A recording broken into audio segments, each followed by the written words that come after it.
This is Top Shop Podcast. Shop Podcast. Top Shop Podcast. Podcast for automotive service business owners by Paul Donahue. Hey, podcast listeners, got Eric Campbell here, 28 years in the industry. A little bit different repair because he's heavy industry, heavy truck repair, semis and stuff like that. So he's had Redleaf Services for 25 years, I believe, this year, right? Yep. And then beautiful Blue Springs, Missouri. So worked at Chevron for a little bit. So could you tell us real quick, Eric, about what your Chevron, it was a very different experience. You were doing marketing, right? Yeah, so I was in sales and I worked for a private company in Topeka. They were a Chevron marketer. I only sold oil. So what I got from that was when you get into that side of the world, right? Like everything's driven by fuel and oil. We're going to war over it. Everything's around fuel and oil. Yep. So the education that you can receive from that market, just Chevron is a huge educational company. You don't see a lot of their products like you see Shell and Exxon Mobil, things like that, because they are more focused on making everything better versus selling a product and being kind of mainstream. Like you're not going to see them all over the auto parts store giving you a free bottle if you buy two, this kind of thing. Right. They're the ones who are out there creating better base oils and better ways of refining oil and looking for better solutions to get it out of the ground. That being said, being with somebody like that, I got the opportunity to get a lot of education in things you just normally wouldn't see without a company that size learning. It's a global market. So how that helped in what we do, a lot of the engines that we're seeing in the new semis today, those are global engines. And so there's a lot of difference between the European market and the American market when it comes to fuels, the types of fluids we use, our EPA restrictions versus what they have overseas. So it was very beneficial to me to be able to get access to all the cause and effect and some of the things that are changing. Like, for instance, they took the zinc out of the oil on a lot of your smaller trucks, but the government didn't tell everybody they were taking all the zinc out of the oil. And so at the time all that happened, I had no idea. I wasn't that deep into the knowing all about the specifics of what the government allowed and what companies were having to do. And so in 2010, most of the guys in these automotive shops are going to recall that we had a lot of cam failures with the 6.0s and the 6.4s. They started having oil issues. Well, from my understanding, that was all about the time that we started changing the makeup of the oil. And when they changed the makeup of the oil, they didn't take that into consideration. And so by the time that oil had all those failures in those engines, they come out with a different style engine and we start learning what it's causing and what it's doing. Kind of like everything else. They figure out when they get it going, now it's time to start a new engine. Just like I just got a letter the other day that I guess 27, all the trucks are getting new engines. So Ford, Dodge, Chevy, they're all going to a new engine platform. And so we're gonna have some growth on that. We're gonna find out real quick what works and what doesn't work when the new products hit the market. Mm-hmm. So there's a lot to do in the engines with your coolants, your fluids, and things like that I never knew was as important as it is, and people don't talk about it. You go somewhere and they'll sell you the cheapest fluids or the cheapest oils, and they pass spec, but people never ask how long do they stay in grade, how long do they last, and what is that doing to the inside of your engine. Right. So I learned that when you're starting to get into oil analysis and things like that, an oil analysis for the diesels and things like that take away you don't have to open the engine sometimes to see what's going on. Kind of like when a human goes to the doctor, we get blood work done. Kind of tells you what's happening inside. Well, when you learn about the oil analysis, you can do a lot of things on the repair side that don't require you to open the engine and have a better idea what's going on based on what's happening inside the oil. Mm-hmm. So like you can see if you're getting extreme wear from the engine, you can count the metal particles in there. You can count the dirt that's in the engine. You can see if you've got a head gasket leaking, you can check for potassium or coolant to see if there's traces of that in the oil. So there's a lot of things that, following the oil side of it, help you keep your engine in better shape without having to open it up to find out, hey, this is what's going on. Now they make stuff to where you can test for combustible gas engines in the coolant, so you can see if you've got a head gasket or something leaking that way. Just giving a little more options and ways to do things other than, hey, you just got to bring it in, tear it down, and see what's bad inside. Would you say that that's one of the bigger changes you've seen in the industry, heavy truck repair industry in the last 5 or 10 years is the oils? The oils And and how it relates to fuel economy. So, everything works off of an oil spec, like you have a CK4 spec oil. And so inside that CK4 spec oil, all of the oils in that group have the same film barrier on the inside of the engine. What changes is the viscosity. And then when you start changing viscosity, you start changing what happens inside. So like when you get an engine that's running hot, heat causes acid, acid causes the degradation of the oil inside. So when they do the oil analysis, they're looking for an acid number now.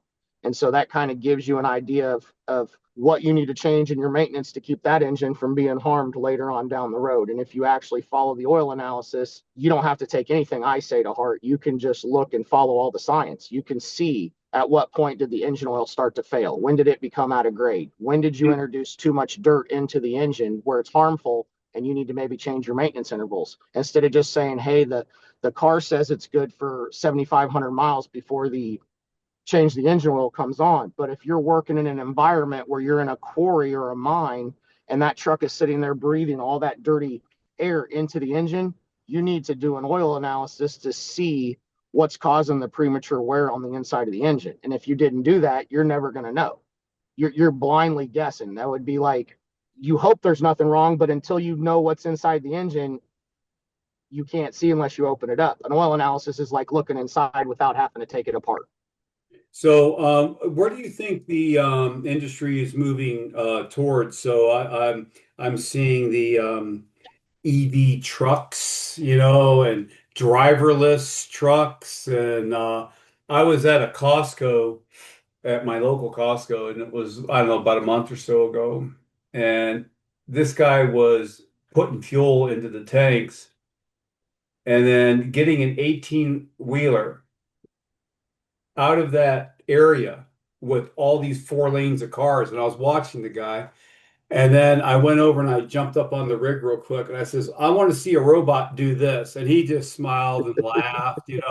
I'm like, it says, so maybe in the future there might be autonomous semi-tractors that go from point A to point B on an interstate, and then a local driver picks up the load and then takes it, to the location. But I mean, that's just hypothetical.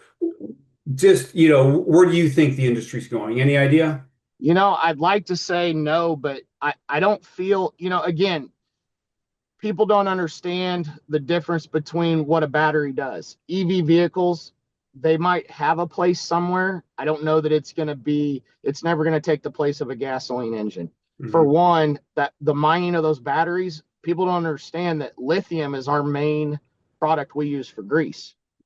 So if you remember, we had a grease shortage a few years ago. They had a lithium plant here in the Midwest that overheated and melted. And so with that plant coming offline, it caused a shortage of the lithium production for grease. So they were having to find other ways to make grease, reformulate grease.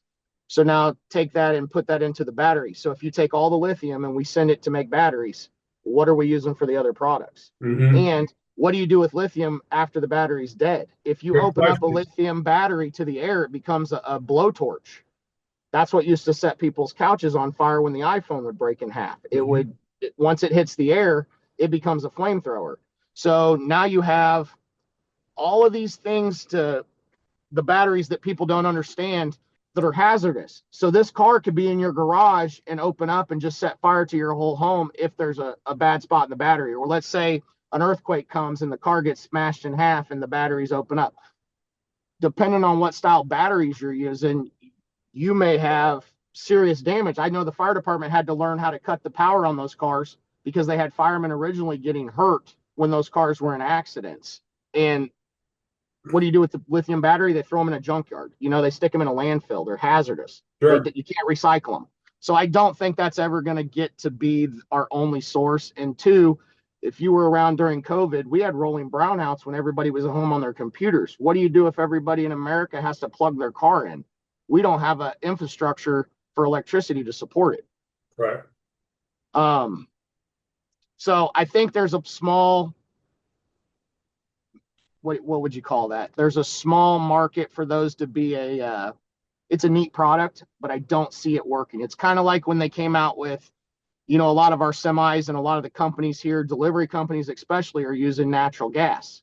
Correct. But natural gas comes with a whole nother set of problems. We can't keep the spark plugs from melting and burning. They're not very efficient on that side of it. You have to work on them in a clean room. So if you look at how some of the bigger fleets are running and what you have to do to fix and work on that kind of equipment, you can't have any open flames. You can't have heaters in the shop. Like, it changes a lot, because if you've got a heater overhead, which I saw happen to a truck in someone's shop, it was bringing heat down, and it set off the relief valves on the natural gas tanks and melted everything down. Wow. Nobody ever thought about that. They pulled the Yep. truck in the shop like it's a normal truck, and they weren't even working on the semi. They were working on the trailer.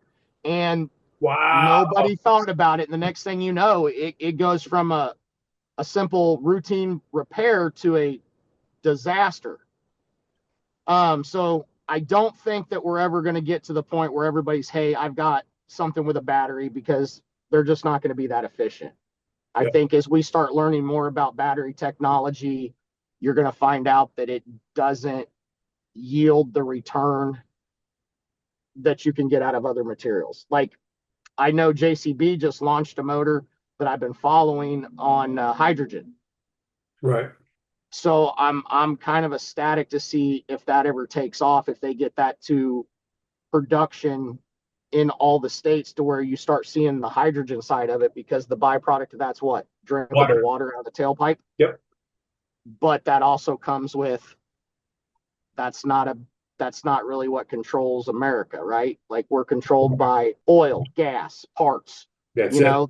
Yep. When you sell a car, I think they make more money on the parts, because if you were to go try to buy every part to build the same Ford you just bought at the dealership, you can't strip that truck apart, go order all those parts for what they cost to buy it assembled. Right. So you can literally buy a brand new vehicle assembled cheaper than you could build it yourself. Yep. And I think that you're right with the hydrogen, because I asked this question in all the auto repair shop owner podcasts. And that's personally where I hope we're going, is hydrogen. It's just, we've got to figure out how to move it, transport it, and store it, and then transfer it to a vehicle, and not blow up mom and the kids. It's got to be, but that would be the new Green Deal. That would be, we all have internal combustion vehicles. We all have gas stations everywhere. So if we can figure out that hydrogen thing, that would be fantastic, because, and you are 100% correct. EVs are an ecological disaster. These things are the mining of the materials to build one of these, a car, and put it on the lot. It's more carbon is released into the atmosphere than an internal combustion engine over the entire life of the car. Just putting it on the lot, they've already used up that much. So, and that's not the disposal and the, okay, what do we do with the battery after 7 or 8 years? Yeah, throw it where? So anyway, any advice on, you've been running a shop for 25 years. So any advice on things that you found that are very beneficial that would help other shop owners, no matter whether they're auto repair or diesel repair or. So I will tell you that we are a technology-based industry anymore. We live and die by what we can support and do through the computer. So we use a product called Full Bay. I'm sure you're probably familiar with Full Bay. That was one of the first platforms we were able to just jump in and use as a helpful tool that didn't have it wasn't astronomically expensive. It gave you big shop capabilities in a little package, if that makes sense. Right. Before you're spending a lot of money on having someone write you or make you a program. And I think with the way technology has gotten so computer driven, there's a lot of people making more stuff for, and let's just face it, most of us shop owners, we're just dumb mechanics. we really just got lucky that we could fix things with our nuts and bolts in hands. And then you get to where you're doing really good and you need someone to help you get to the technology step. And that, I think, is what I struggled with because, again, I'm an older person. The internet was just getting started when I got out of school. So these kids today, you show them one of these laptops and say, hey, can you go through the diagnostics on this? They're miles ahead of what took me 5 years to really understand they've been doing just from the technology difference in our age groups. And so I think there's a lot more tools. We're getting better diagnostic tools. They're actually coming up with more. We're doing a lot more of pinpointing of products versus saying, hey, we really think this is what's wrong, but we don't have a way to test for it. So we're just going to throw a part at it and hope that we're right. Yeah. With a lot of this new technology, we have computers that we can actually push and pull information. Like some of the new stuff we do on the Cummins side, there's a lot of things that we can access, gauges on the dash. There's 3 or 4 ways to check to make sure you're headed down the right path instead of guessing. And a lot of what we used to do was educated guessing. And now with the technology and some of the platforms that have other mechanics where you can get in, like Snap-on has a really good code readers where you can go in and they'll tell you that, hey, we think it's the starter, right? Or they'll give you whatever the code read is. It says that like 1,000 people found that the most common issue to fix this was, let's just say, the starter. Maybe 800 saw that it was a solenoid.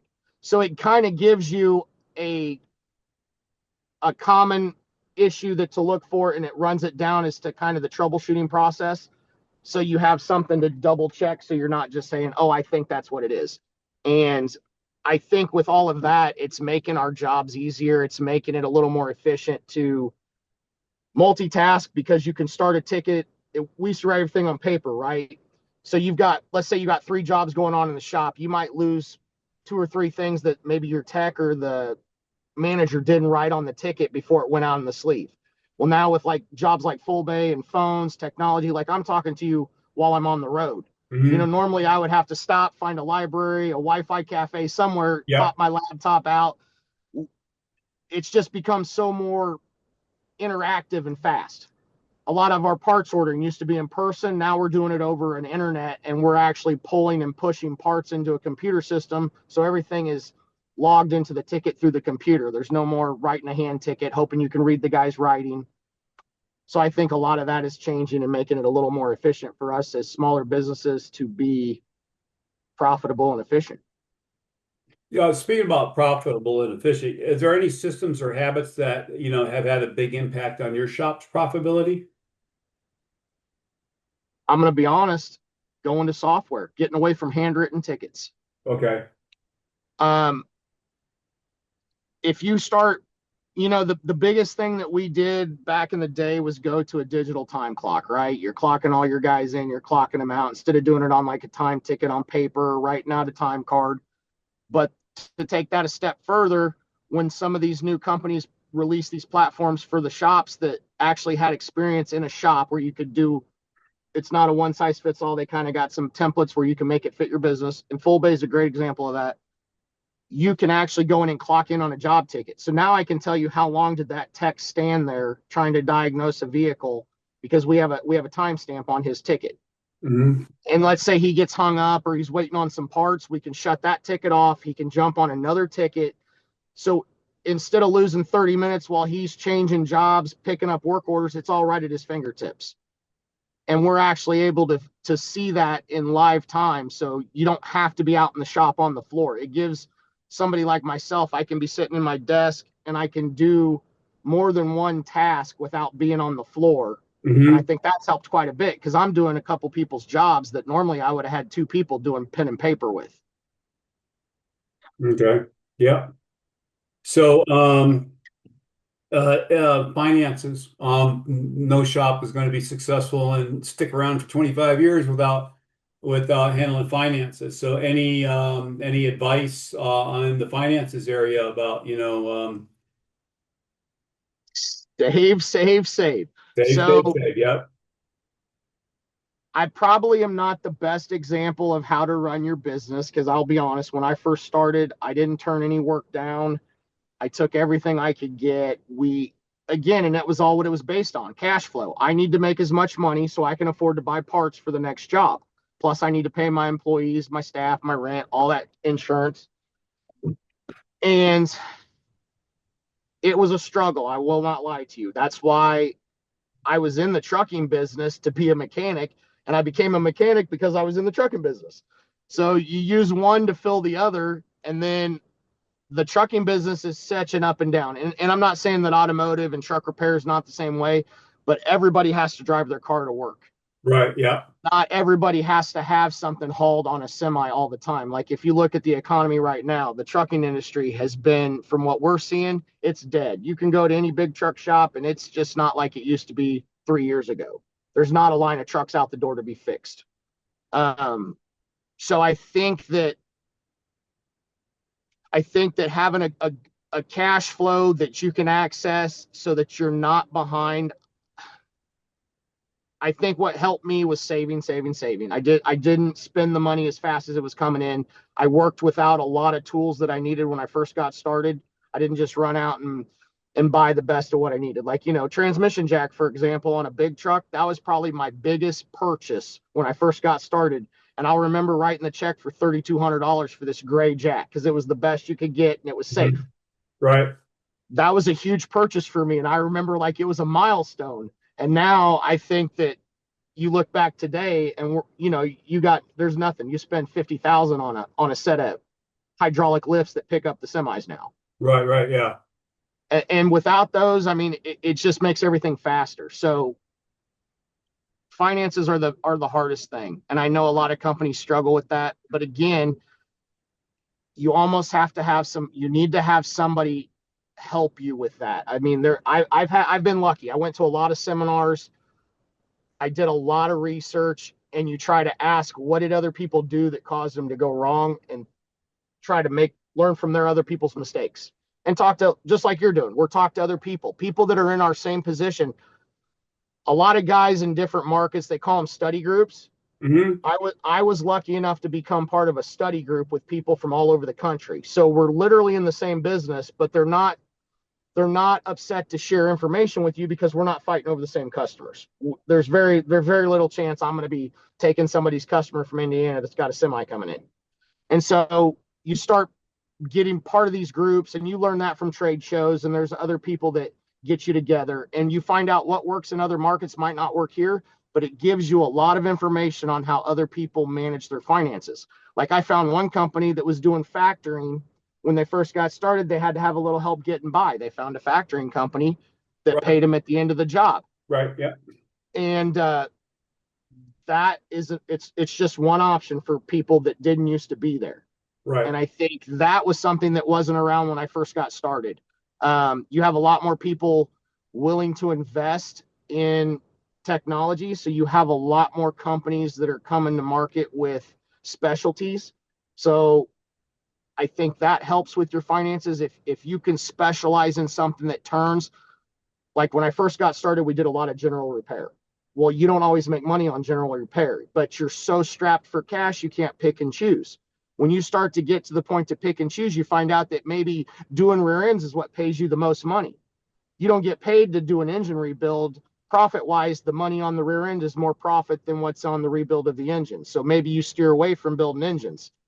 But at the same time, when you're first getting going, you might not be in a position to turn down work like that. Right. Yeah. And so there's a lot of factors in how do you keep your help. So at the end of the day, it's all about keeping our staff going, right? Because we're only as successful as the people working with us. Yeah. And if you can't keep your help making money, they're not going to come back or they're going to look for other jobs. And so being able to do that and have some sort of way to show them that, hey, we're not we're not looking for work tomorrow. You've got this, this, and this, and this. And that helped me when I went to digital. Digital helped a lot with being able to see what job is next versus, hey, coming into the office, what's next? What do we got? You start looking through a bunch of tickets and maybe you forgot one that's laying on the desk that's covered up. Being able to scroll through your board, pick the next job and assign it has been a big help in being able to stay profitable and bringing the money in. Okay. Awesome. And then any one last question. Running a shop can burn up a few hours during the week. Any advice on the work-life balance? You know, it's a struggle, and I have a lot of friends in the same industry, and we talk about this quite a bit. Yeah. I started my business on a 24-hour platform because aside from the shop, we have mobile trucks. Right. And originally when I started, you can't get a dozer in the shop out in the field. You know, it's broke down. It's hard. So we were working a lot of crazy hours. I found more success with having a set of shop time. We come in at 8:00. We close at 5. Right. That gave my guys a start and stop point. Because otherwise you're like, hey, I've got this job, but what's quitting time? Whenever you get done. Right. There's not a stopping point on a lot of that stuff. And so the work-life balance, having a set of set hours and keeping up with those, don't bend the rules. Somebody's going to stop in and be like, hey, can you come in Saturday and fix I can't. Because once you bend once, you just said it. That's the same answer I get from a lot of other shop owners. You draw a line. There's you have to. time that you draw a line. You know. And that was hard for me. And just like you asked, when you get started, it's the most scary feeling to tell somebody no. Right. Because you have the fear they're not going to come back or they're going to go find somebody that will. But I will tell you what I have learned is sometimes saying no is the best thing you can do because no good deed goes unpunished. Right. I've said yes a lot of times and it is backlashed and bit me in the butt so hard, I'd have been money ahead to stop. Right. Go back Monday, start fresh. Well, Eric, I really, really want to thank you for you're on the road. I want to take you. This first time I've done a podcast on the mobile, so I appreciate you taking time out of your a valuable day to be on Top Shop Podcast. We just took over a large diesel shop on the West Coast, his website and digital presence. And so I'm going to share this podcast with them, and then I'm going to ask him to be on the podcast also, because there's a lot of people in your industry that would love to hear the advice that you had just given. Well, and I'm going to be honest. So again, in what we're doing, because as work gets slow, you look for things. We do a lot of work on smaller trucks that I don't want to do, but right. In our business, the smaller trucks are getting to become so much more popular with horsepower as they're getting into more horsepower, bigger DOT ratings. There's a lot of guys that are moving down to the smaller fleets because we can't get people to drive big trucks now. With all the regulations coming in on CDLs and commercial vehicles, yeah, we're seeing a huge influx in people buying 4,500s, 5,500s, 1 tons. So I think that market is forcing me to have to expand my parameters into the smaller workforce. Right. Not that I want to get into working on cars or anything like that, but unfortunately, if I'm going to keep a lot of my core customers happy, they're the ones moving into these smaller trucks. Correct. And so if I don't move my business into working on the smallers, they're going to have to find somebody else. Right. So we're relearning. Yep, that's smart. All right, I'm going to go ahead and For additional automotive resources and exclusive content, follow us on Spotify and subscribe to our YouTube channel to catch all our episodes. Thanks again for joining us in the driver's seat, and we'll see you next time for another thrilling episode of Top Shop.